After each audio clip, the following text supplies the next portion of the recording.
Well, hi again, folks. Well, this is a project that I've been working on this summer that some of you might be interested in. It's called a Drop Riffle Sluice.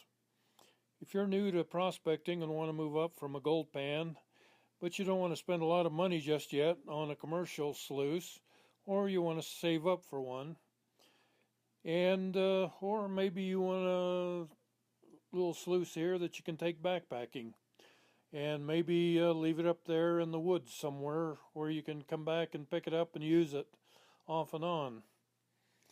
Or maybe you're looking for a scouting project or a boys club project that's cheap and easy for the kids to make. Well, one of these sluices may be the ticket for you.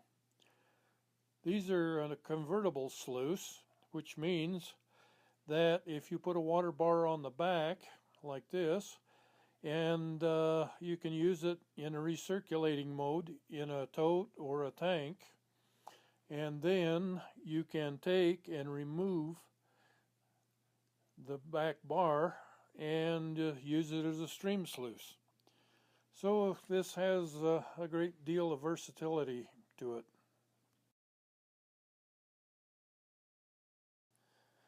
You can make these as long as you want or as wide as you want. I've made them all the way from 2 inches wide all the way up to 12 inches. So there's just no end to whatever you want to do. You can even make these into a 24-inch beach box for working the beaches. So it's a very versatile little thing, and you don't need many tools to build it. Just a saw and a drill and a few bits.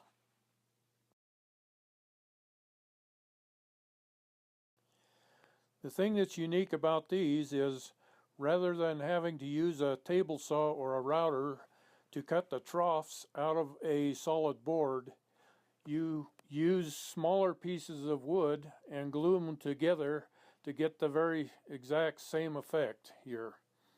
But this makes it much easier to build, and you only need a handsaw, a drill, and a few bits to make this. The main component for the riffles is a square dowel you can buy at Home Depot or Lowe's, and you can buy these in 1/4 inch, 1/2 inch, or 3/4 inch, depending on how deep you want the riffles.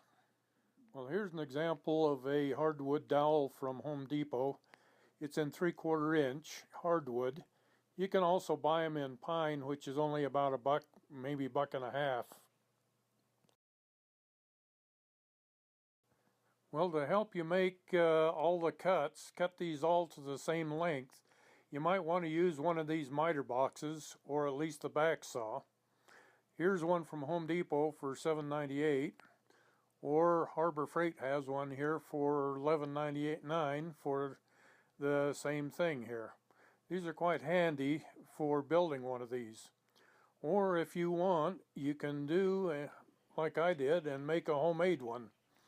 And this is very easy to make. All you need is a piece of 1x6 pine and a couple of 1x3s. Well, the nice thing about these is the fact that you can make the side rails a little longer on there. That will allow you to put a stop block in, and so you can make all your cuts the exact same length each time. So this is kind of important for making the riffles in the sluice there. So you're going to have to cut up quite a number of these things, and they all need to be exactly the same length here. So this is something you might want to think about.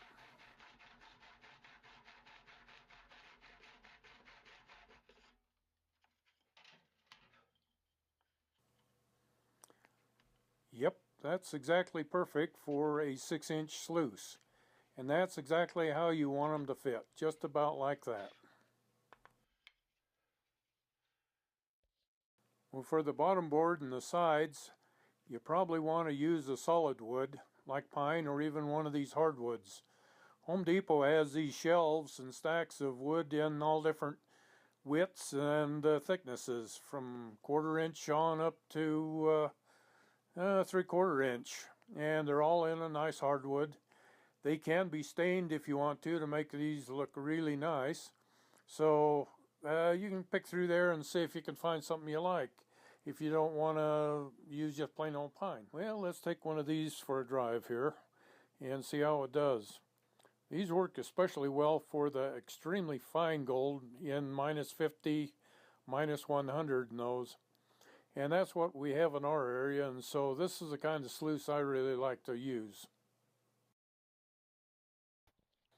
Well, for test material, I've got a couple pounds of pay dirt here, and I'm going to add a little extra in there to make sure that I've got something that's going to work for what I want. So we're going to take and add a little bit to it here and see how this does for recovering it.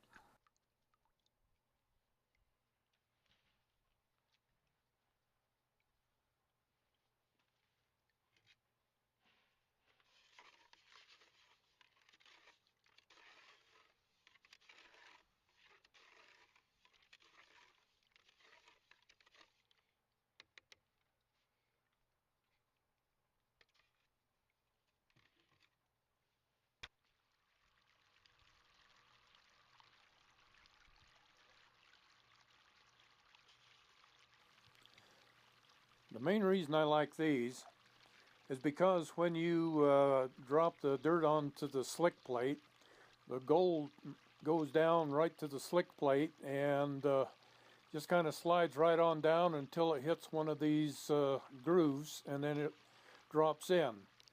Now if you have your water set properly, these sands in here will kind of dance, and that will help clean out the light material and create a quicksand effect, and any heavies like gold or something like that will sink right to the bottom and stay there.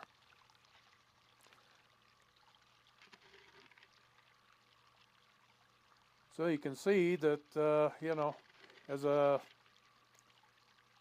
riffle fills up, the material will move to the next one until it fills up, and so on down the sluice.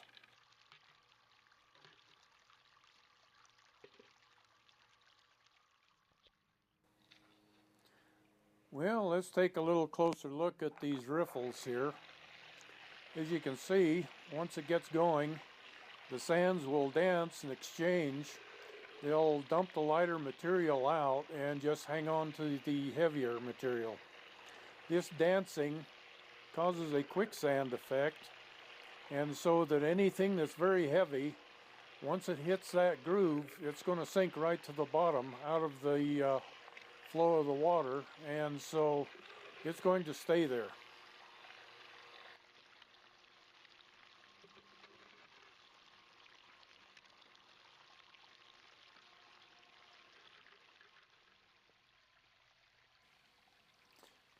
Well, let's do kind of a quick cleanup here, and I can show you kind of how you do that. I usually just take it and stick it down into a bucket and then just kind of rock it back and forth to try to clean out the grooves. You can use a little cup with some water in, or whatever it takes to kind of clean those grooves out.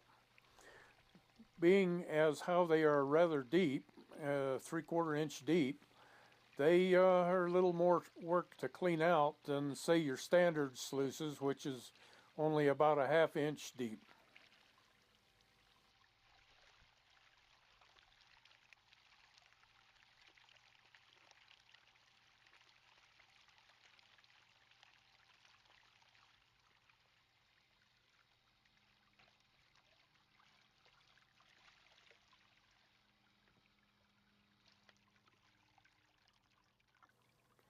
Well, with even good cleaning out, you'll notice that all the heavy gold still remains in the grooves there. That's one of the benefits of this sluice, is it really hangs on to the gold, but you may need a snuffer bottle to go through and suck out the larger pieces of gold, because this whole sluice just gets a hold of that gold and it just doesn't want to let go of it.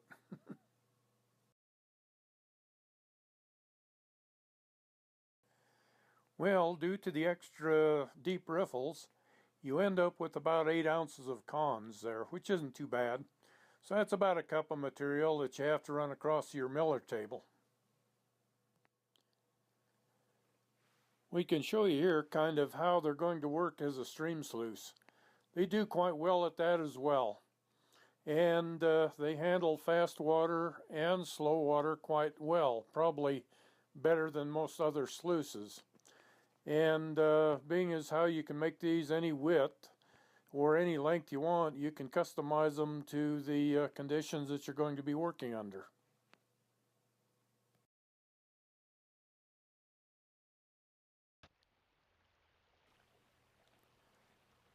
Here is an example of not having quite enough water flow. If you dump your material in and it just kind of sits there on the bottom and very slowly moves on through, then you need a little more angle on the sluice or a little faster water on there.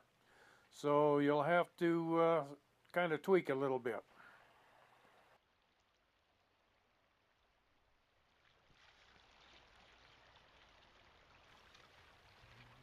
We'll get a little bit more angle on this one, but we've got just a little much because that's a little on the fast side, but it's getting closer to what we're looking for. Maybe just a little slower than what we've got going here is probably just about where you want to put it. The thing to watch out for is to keep those little sands in the grooves dancing. This creates the quicksand effect to allow the gold to sink down inside of them and go down to the bottom of the grooves.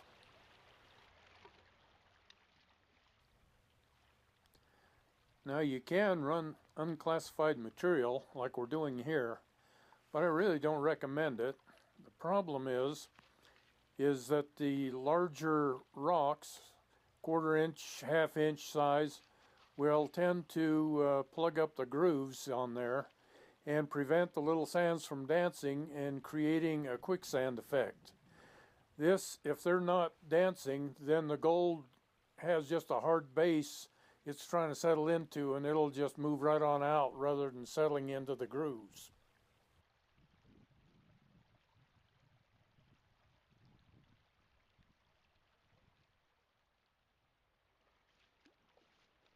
We'll give you kind of an idea here on how to do a clean out. This river has 2 dams on it, so there's very little gold in it, if any, that we've found. But anyway, it makes for a good demonstration river anyway. But the idea is to just get the grooves washed out and into the bucket as best you can. And be sure that you double check those grooves once you get it washed out, because if there's some larger gold in there, it won't wash out and it'll stay in those grooves, so you may have to take a snuffer bottle and clean them out.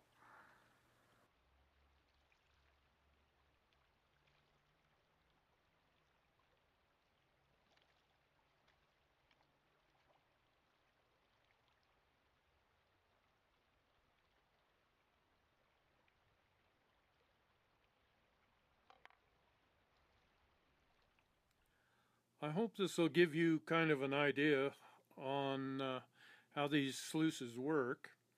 They're very easy to build and doesn't take much.